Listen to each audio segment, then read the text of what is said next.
നമ്മൾ നമ്മളെ തന്നെ വിളിക്കുന്ന തെറിവാക്കുകൾ. ഇന്ന് നമ്മളെല്ലാവരും തെറിവാക്കുകൾ വെച്ചിട്ടാണ് വിളിച്ചുകൊണ്ടിരിക്കുന്നത്. തെറിവാക്കെന്ന് പറയുമ്പോൾ അതിൻ്റെ അർത്ഥം സെക്ഷൽ കൊണോട്ടേഷൻ ഉണ്ടെന്നല്ല. യഥാർത്ഥത്തിൽ നമ്മളെ വിളിക്കേണ്ട ഒറിജിനൽ പേര് അദ്വൈതം എന്നാണ്. അദ്വൈതം.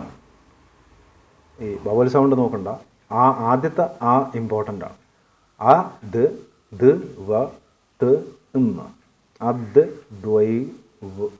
അദ്വൈതം എന്നാണ്.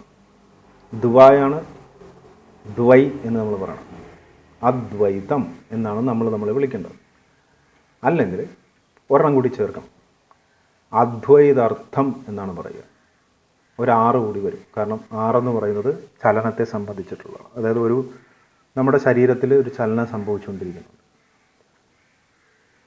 അതേപോലെ ഞാൻ എന്ന് പറയുന്നത് ഒരു ചലനമാണ്. ചലനം സംഭവിക്കുന്ന ഒരു കാര്യം. രണ്ടിലും ചലനമുണ്ട്, ഒരു സഞ്ചാരമുണ്ട്. അതിൻ്റെ അകത്തൊരു ചലനത്തിൻ്റെ ട്രാൻസ്മിഷനുണ്ട്. അതും കൂടി ചേർത്തിട്ടാണ് അദ്വൈതാർത്ഥം എന്ന് പറയുക. അർത്ഥം എന്ന് പറയും. അതിന് വേറൊരു രീതിയിൽ ദേവതാർത്ഥം എന്നും പറയാം. മനസ്സിലായി? ദേവതാർത്ഥം എന്നും പറയാം. അപ്പോൾ ചുരുക്കി നമുക്ക് അദ്വൈതമെന്നോ ദേവതാർത്ഥം എന്ന് പറയാം. ഇതാണ് നമ്മളെ വിളിക്കേണ്ട ഒറിജിനൽ പേര്. ഇനി നമ്മളെ വിളിക്കുന്ന തെറി വാക്കുകൾ ഏതൊക്കെയാണെന്ന് പറഞ്ഞാൽ, മെയിൽ ഫീമെയിലിലെ മെയില് നമ്മൾ ശരീരത്തിൻ്റെ ആകൃതി, അതായത് ലിംഗത്തെ സംബന്ധിച്ചിട്ടാണ് മെയിൽ എന്ന് പറയുന്നത്. അതേസമയം ഫീമെയിൽ എന്ന് പറഞ്ഞാൽ അതൊരു വൾഗർ വാക്കാണ്. വൾഗർ എന്നല്ല, ഒരു സെക്ഷൽ കൊണോട്ടേഷൻ അല്ല, മറിച്ച് ഒരു ഇൻസൾട്ടിങ് വാക്കാണ്. എന്നുള്ള വാക്ക് ചേർത്ത് കഴിയുമ്പോൾ യഥാർത്ഥത്തിൽ അതിന് വി മെയിൽ എന്നാണ് പറയേണ്ടത്. V mail. അത് ഫ്രീ ആക്കി പറയുമ്പോൾ അത് ഒരു ഇൻസൾട്ടിങ് വാക്കാണ്. അടുത്തത് മാൻ വുമൺ തെറിവാക്കാണ്. പീപ്പിൾ തെറിവാക്കാണ്. പൗരൻ തെറിവാക്കാണ്. പിന്നെ ഹ്യൂമൻ വളരെ മോശമായിട്ടുള്ള വാക്കാണ്. പേഴ്സൺ തെറിവാക്കാണ്. പിന്നെന്താണ്, മനുഷ്യൻ തെറിവാക്കാണ്. പിന്നെ വേറെ ഏതൊക്കെയാണ് നമ്മൾ വിളിക്കുന്ന പേരുകൾ, നമ്മളെ തന്നെ അഡ്രസ്സ് ചെയ്യുന്ന പേരുകൾ. ഇത്രയാണ് എൻ്റെ ഓർമ്മയിൽ വരുന്നത്. ഇതെല്ലാം തെറി വാക്കുകളാണ്. തെറി വാക്കെന്ന് പറഞ്ഞാൽ, തെറി വാക്ക് എങ്ങനെ ഉണ്ടാവുമെന്നാണ് പറഞ്ഞുതരാം. നമ്മൾ മൃഗങ്ങളെ അഭിസംബോധന ചെയ്യാൻ വേണ്ടി ഉപയോഗിക്കുന്ന വാക്കുകളുണ്ട്. സസ്യങ്ങളെ അഭിസംബോധന ചെയ്യാൻ വേണ്ടിയിട്ടുള്ള വാക്കുകളുണ്ട്. എന്ന് വെച്ചാൽ ഇത് സബ്സ്ട്രേറ്റ് കൺസ്ട്രക്റ്റാണ് എന്ന് പറയുന്നത്. പൗരാണിക കാലഘട്ടം മുതൽക്ക് വന്നിട്ടുള്ള വാക്കുകളാണ്. ഇത് പൗരാണിക കാലഘട്ടമൊന്നുമല്ല കേട്ടോ.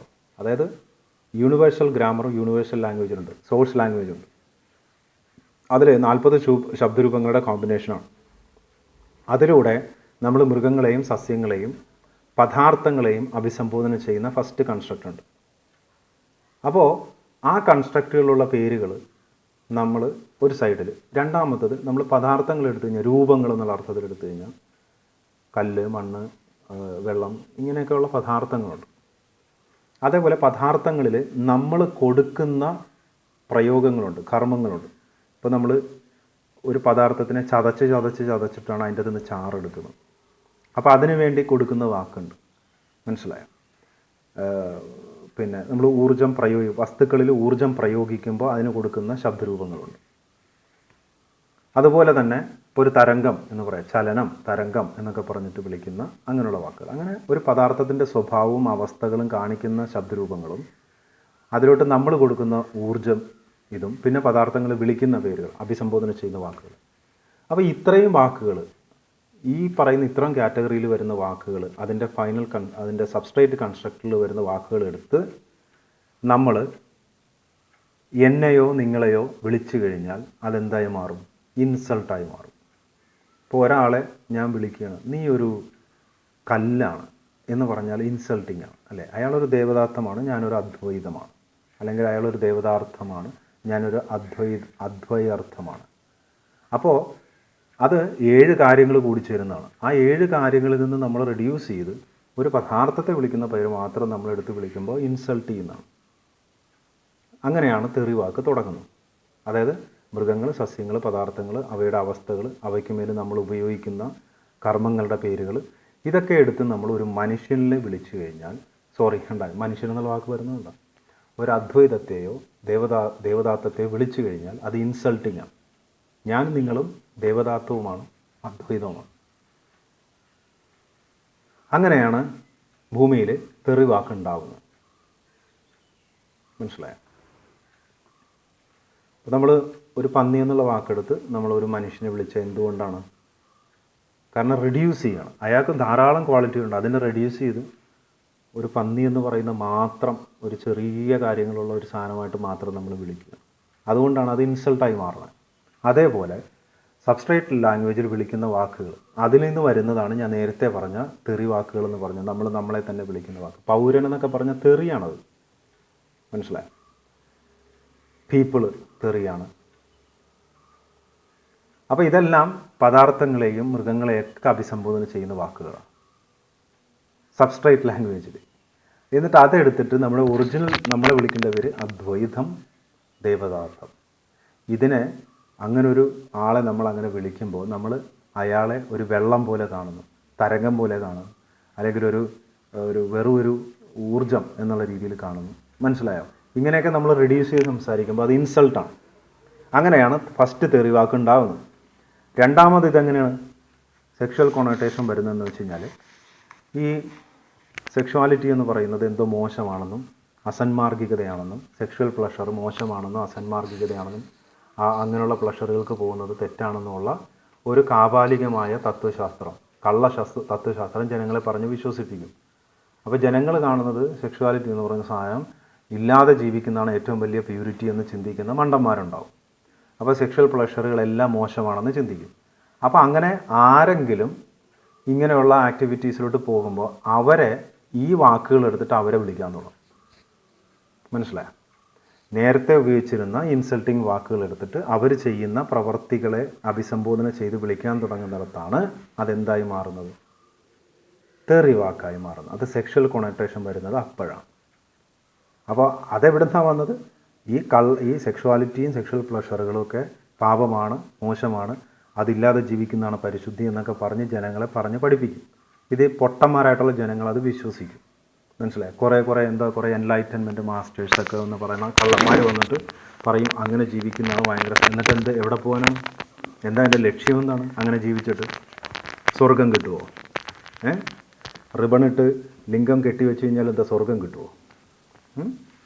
അല്ലെങ്കിൽ മറ്റേ ലോക്കിട്ട് യോനി അടച്ചു വെച്ച് കഴിഞ്ഞാൽ സ്വർഗം കിട്ടുമോ? നരകത്തിൽ പോകാണ്ടിരിക്കുമോ? എന്താണ് അവ ഉദ്ദേശിക്കുന്നത്? ഇതൊന്നുമില്ല, ഇതെല്ലാം കള്ളത്തരമാണ്. അപ്പോൾ ഈ കള്ളത്തരം മുഴുവൻ പഠിപ്പിച്ച് കഴിയുമ്പോൾ ആൾക്കാർ ഈ സെക്ഷുവാലിറ്റിയിൽ അങ്ങനെ സ്വതന്ത്രമായിട്ട് പോകുന്ന പരിപാടികൾ, അതിലോട്ടൊക്കെ ഈ വാക്കുകൾ വരാൻ തുടങ്ങും. അങ്ങനെയാണ് മനുഷ്യരെ, ആ വാക്കുകൾ എടുത്തിട്ട് അങ്ങനെ പോകുന്ന മനുഷ്യരെ ആ തരത്തിൽ വിളിക്കാൻ തുടങ്ങും. അങ്ങനെയാണ് ഈ തെറി ഒരു സെക്ഷൽ കണോട്ടേഷൻ വരുന്നത്. ഉദാഹരണത്തിന് ഫക്ക് എന്ന് പറയുന്ന വാക്ക്, യഥാർത്ഥത്തിൽ ഫക്ക് എന്ന് പറഞ്ഞു കഴിഞ്ഞാൽ ഏതെങ്കിലും കേന്ദ്രമായിട്ടിരിക്കുന്ന ഒരു കാര്യത്തെ ഡിസോർഡർ ആക്കുകയോ അതിനെ ഡിസ്റ്റോർട്ട് ചെയ്യുകയോ അതിനെ അശുദ്ധമാക്കുകയോ ചെയ്യുന്നതിനെയാണ് ഫക്ക് എന്ന് പറഞ്ഞാൽ. മനസ്സിലായോ? ഇനി അശുദ്ധമാക്കപ്പെട്ട ഒരു കേന്ദ്രമോ അങ്ങനെയുള്ളതിനെയാണ് നമ്മൾ കാഫ് എന്ന് പറയും. മനസ്സിലായി? കഫ് എന്ന് പറയും. കഫ് എന്ന് പറഞ്ഞാൽ നമ്മൾ കഫം എന്ന് പറഞ്ഞ് വിളിക്കുന്നത് എന്താണ്? കഫം. എന്തുകൊണ്ടാണ് കഫം എന്ന് പറയുന്നത്? നമ്മളുടെ ശരീരത്തിൽ ഏറ്റവും അശുദ്ധിയായിട്ടുള്ള കാര്യങ്ങൾ ഒരുമിച്ച് കൂടി ഉണ്ടാകുമ്പോൾ അതിനെ കഫം എന്ന് പറയും. ഫക്ക് എന്ന് പറഞ്ഞാൽ ഒരു കേന്ദ്രത്തെ അശുദ്ധമാക്കുന്നതാണ്. ഇപ്പോൾ ഒരാളുടെ തലമണ്ട അടിച്ചു പൊളിക്കുകയാണെങ്കിൽ അത് ഫക്ക് എന്നാണ് പറയുക. എന്തുകൊണ്ടാണ്? തല എന്ന് പറയുന്നത് ശരീരത്തിൻ്റെ ഒരു സെൻറ്ററായിട്ടാണ് നമ്മൾ പൊതുവെ കാണുന്നത്. അതുകൊണ്ട് അതിനെ ഫക്ക് ചെയ്യുക എന്ന് പറഞ്ഞാൽ ആ മനുഷ്യൻ്റെ തലമണ്ട അടിച്ചു പൊളിക്കുകയാണ്. ഒരു കാറിനെ ഫക്ക് ചെയ്യുക എന്ന് പറഞ്ഞാൽ ആ കാറിൻ്റെ ഏറ്റവും പ്രധാനപ്പെട്ടത് എഞ്ചിനാണ്. ആ എഞ്ചിനെ ആരെങ്കിലും നശിപ്പിക്കുകയോ അതിനെ ഡിസ്റ്റോർട്ട് ചെയ്യുക, നശിപ്പിക്കുക, ഡിസോർഡർ ആക്കുകയോ ചെയ്ത് കഴിഞ്ഞാൽ അത് ഫക്കാണ്. അത് ഫക്ക് ചെയ്തു. മനസ്സിലായി? ഒരു ട്രീയുടെ ഏറ്റവും അടിസ്ഥാനം വേരുകളാണ്. ആ വേരുകളെ ഒരാൾ വന്നിട്ട് ആ വേരുകളെ മുഴുവൻ വെട്ടി നശിപ്പിച്ച് അയാൾ ഫക്ക് ചെയ്തു. അങ്ങനെ കേന്ദ്രം, ഏത് വസ്തുവിൻ്റെ കേന്ദ്രമാണോ അതിനെ നശിപ്പിക്കുന്നതിനെയാണ് ഫക്ക് ചെയ്യുക എന്ന് പറയുന്നത്. നമുക്കറിയാലോ, ഒരു മനുഷ്യ ശരീരത്തിലെ കേന്ദ്രം എന്ന് പറയുന്നത് സെക്ഷൽ ഓർഗൺ അല്ല. കേന്ദ്രമായിട്ട് നമുക്കത് പറയാൻ പറ്റില്ല. പിന്നെ എങ്ങനെയാണ് അത് സെക്ഷൽ കൊണോട്ടേഷൻ ആവണം? മനസ്സിലായോ? അപ്പോൾ അത് പിന്നീട് ഈ സെക്ഷുവാലിറ്റി എന്ന് പറയുന്നത് ഒരു സെൻറ്ററായിട്ട് മാറി. കാരണം ആ സാധനം എല്ലാവരും പേടിക്കാൻ തുടങ്ങി. അതിനെ പഠിപ്പിച്ച് അതെന്തോ വലിയ തെറ്റാണ്, പാപമാണെന്ന് പറഞ്ഞപ്പോൾ ജീവിതത്തിനെ മുഴുവൻ നിയന്ത്രിക്കുന്ന സെൻറ്ററായിട്ട് മാറി സെക്ഷുവാലിറ്റി. അങ്ങനെയാണ് ഇത് ഈ ലിംഗവും യോനിയും എന്തായി മാറുന്നത്, ഒരു സെൻറ്ററായിട്ട് മാറുന്നത്. അങ്ങനെയാണ് പിന്നെ അതിനെ ഫക്കെന്ന് വിളിക്കാൻ തുടങ്ങി. അല്ലാണ്ട് ഫക്കെന്ന് പറയുന്ന വാക്കിന് ഒരു സെക്ഷൽ മീനിങ്ങും ഇല്ല. അതൊരു കേന്ദ്രത്തെ നശിപ്പിക്കുന്നതിനാണ്. അതുപോലെ തന്നെ ഒരു കേന്ദ്രത്തെ അശുദ്ധിയിലോട്ട് കൊണ്ടുപോകുന്നതോ അല്ലെങ്കിൽ അശുദ്ധമായൊരു കേന്ദ്രത്തെ അശുദ്ധീകരിക്കുന്നതും അവിടെ കാഫ് എന്നും പറയാം. അവിടെ നിന്നാണ് കാഫിർ എന്ന് പറയുന്ന വാക്കുണ്ടാവുന്നത്. മനസ്സിലായോ? ഏതൊരു കേന്ദ്രം, എന്തിൻ്റെയെങ്കിലും കേന്ദ്രമായിക്കോട്ടെ, അതിനെ നശിപ്പിക്കുന്നവൻ, അതാണ് കാഫിർ എന്ന് പറഞ്ഞാൽ. നശിപ്പിക്കുക എന്ന് പറഞ്ഞാൽ ഇല്ലാതാക്കുക എന്നുള്ള അർത്ഥത്തിലല്ല, അശുദ്ധമാക്കുക എന്ന് പറയുന്നത്, ഡിസോർഡർ ആക്കുക. നശിപ്പിക്കുക എന്ന് പറഞ്ഞാൽ അതിന് വേറൊരു പേരാണ് പറയുന്നത്. മനസ്സിലായി? അശുദ്ധമാക്കുക എന്ന് പറയാം, ഡിസ്റ്റോർട്ട് ചെയ്യുക. ആൾക്കാരെ കള്ളങ്ങൾ മുഴുവൻ പറഞ്ഞ് പഠിപ്പിക്കുന്ന ആളെ കാഫിർ എന്ന് പറയും. അത് പറയുന്ന ഈ കാഫിറുകളെ എതിർക്കണമെന്ന് പറയുന്ന ആ പുസ്തകത്തിൽ തന്നെയാണ് ഏറ്റവും വലിയ കള്ളങ്ങളുള്ളത്. അതാണ് ഇതിൻ്റെ അകത്തുള്ള ഏറ്റവും വലിയ കോമഡി. മനസ്സിലായി? അതായത് കാഫിറുകളെ എതിർക്കണമെന്ന് പറഞ്ഞ് പഠിപ്പിക്കുന്ന ആൾക്കാർ വിശ്വസിക്കുന്ന പുസ്തകത്തിലാണ് ഏറ്റവും കൂടുതൽ കള്ളത്തരമുള്ളത്. ആ പുസ്തകം ഇറ്റ്സെൽഫ്, ആ പുസ്തകം മാത്രമല്ല, എല്ലാ മതഗ്രന്ഥങ്ങളും കാഫുകളാണ്, ഫക്കുകളാണ്. അതായത് അടിസ്ഥാന പ്രിൻസിപ്പിളുകളുണ്ട്. ഈ ലോകത്തിൻ്റെ അടിസ്ഥാന പ്രിൻസിപ്പിളുകളെ ഡിസ്റ്റോർട്ട് ചെയ്തുണ്ടാക്കിയതാണ് മത ആത്മീയ പുസ്തകങ്ങൾ ഇന്ന് നമ്മൾ പറയുന്നതല്ല. മനസ്സിലായി? കാരണം അതിൻ്റെ അകത്ത് പറയുന്ന വാക്കുകൾ, ചില പ്രധാനപ്പെട്ട വാക്കുകളൊക്കെ ചില ഫൗണ്ടേഷൻ പ്രിൻസിപ്പിളുകളാണ്. അപ്പോൾ അതിനെ കാഫ് ചെയ്തിരിക്കുകയാണ്, ഫക്ക് ചെയ്തിരിക്കുകയാണ്. അപ്പോൾ ഫക്കെന്ന് പറഞ്ഞാൽ, എന്ന് പറഞ്ഞാൽ അശുദ്ധമാക്കുക, ഡിസ്റ്റോർട്ട് ചെയ്യുക, ഡിസോർഡർ ആക്കുക.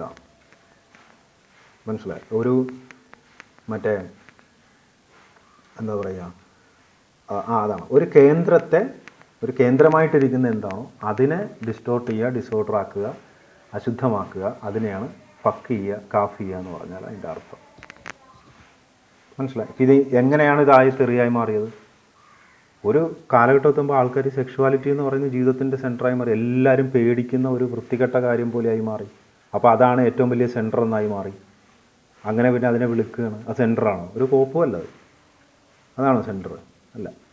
അപ്പോൾ ആൾക്കാരുടെ വിഡ്ഢിത്തം, ആൾക്കാരുടെ തലച്ചോറിലെ ഫങ്ഷണാലിറ്റി, ന്യൂറോ സിസ്റ്റത്തിൽ പ്രശ്നം സംഭവിക്കണം, മാനസിക രോഗികളായിട്ട് മാറുകയാണ്.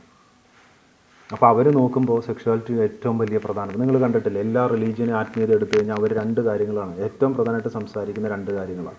അതിൽ ആദ്യത്തെ കാര്യം ലൈംഗിക അരാജകത്വമാണ്. അവർക്ക് പ്രശ്നമാണ് ലൈംഗിക സ്വാതന്ത്ര്യം എന്ന് പറയുന്നത്. അവർക്ക് പ്രശ്നമാണ്. അത് വന്നു കഴിഞ്ഞാൽ ലോകം മുഴുവൻ നശിക്കുമെന്നാണ് അവർ വിചാരിക്കുന്നത്. അത്രയും പ്രശ്നമാണ് അത്. എന്താ ഇത്ര പേടിക്കുന്നത്? കാരണം അവന്മാർ നമ്മൾ ഏതൊരു നാട്ടിലെ മനുഷ്യനെയും അടിമകളാക്കി വെക്കണമെങ്കിൽ ആദ്യം ചെയ്യേണ്ട കാര്യം, ആദ്യത്തെ കാര്യം അവരുടെ സെക്ഷുവാലിറ്റിയെ പൂർണ്ണമായും നിയന്ത്രിക്കുക എന്നുള്ളതാണ്. അതുകൊണ്ടാണ് റിലീജിയനും ആത്മീയതകളും എപ്പോഴും അത് ശ്രമിക്കുന്നത്. ഗവൺമെൻറ്റും ശ്രമിക്കുന്നത് അതുകൊണ്ടാണ്. അത് ഭയം കൊടുക്കുക എന്നുള്ളതാണ്. കുട്ടികളിൽ എല്ലാവരിലും സെക്ഷുവാലിറ്റി എന്ന് പറയുന്നത് ഭയങ്കരമായ എന്തോ പ്രശ്നമാണെന്നുള്ള രീതിയിൽ ഭയം കൊടുക്കുക. അത് ഇമ്മോറലാണ്, മറ്റേതാണ്, മറിച്ചാണെന്നൊക്കെ പറഞ്ഞിട്ട്. ഇതെന്തിനാണ് ചെയ്യുന്നത്? ഒരു നാട്ടിലെ ജനങ്ങളുടെ സെക്ഷുവാലിറ്റിയെ കൺട്രോൾ ചെയ്യുക, അവരെ പൂർണ്ണമായിട്ടും ഈസിയാണ് പിന്നെ ബാക്കി എന്ത് കാര്യത്തിലും കൺട്രോൾ ചെയ്യാൻ. അപ്പോൾ അത് ആശയങ്ങൾ കൊണ്ടും ശിക്ഷകൾ കൊണ്ടും നിയന്ത്രിക്കും. അപ്പോൾ എല്ലാവരും പേടിച്ച് അതിനനുസരിച്ച് ജീവിക്കാൻ തുടങ്ങും. അങ്ങനെ ജീവിക്കുമ്പോൾ എന്ത് സംഭവിക്കും? ഈ സെക്ഷുവാലിറ്റി സെൻറ്ററായി മാറും. അങ്ങനെയാണ് ഫക്ക് എന്ന് പറയുന്ന വാക്ക് തെറിയായി, സെക്ഷൽ തെറിയായി മാറുന്നത്. അല്ലെങ്കിൽ ഫക്ക് എന്ന് പറഞ്ഞാൽ ഒരു കേന്ദ്രത്തെ അശുദ്ധമാക്കുന്നതിനെയും ഡിസ്റ്റോർട്ട് ചെയ്യുന്നതിനാണ് പറയുന്നത്. അപ്പം ഞാൻ നേരത്തെ പറഞ്ഞ പോലെ നമ്മളെ വിളിക്കുന്ന തെറി വാക്കുകൾ ചേർത്തിട്ടാണ് ഈ പൊതുകാര്യസ്ഥ വ്യവസ്ഥകളിലൊക്കെ എഴുതി വച്ചിരിക്കുന്നത്. ഹ്യൂമൻ, ഞാൻ ഹ്യൂമനാണ്, ഞങ്ങൾ പീപ്പിളാണ്, വി ദ പീപ്പിൾ എന്നൊക്കെ പറഞ്ഞ് എഴുതുമ്പോൾ വി ദ തെറിയാണ് പിന്നെ അടുത്തത്. നമ്മൾ പറയില്ലേ വി ദ പന്നികൾ എന്ന് പറയില്ലേ, അതുപോലെയാണ് വി ദ പീപ്പിൾ എന്ന് പറഞ്ഞത്. അല്ലെങ്കിൽ വി ദ പീപ്പിൾ എന്ന് പറഞ്ഞാൽ രണ്ടർത്ഥങ്ങൾ അതിൽ വരും.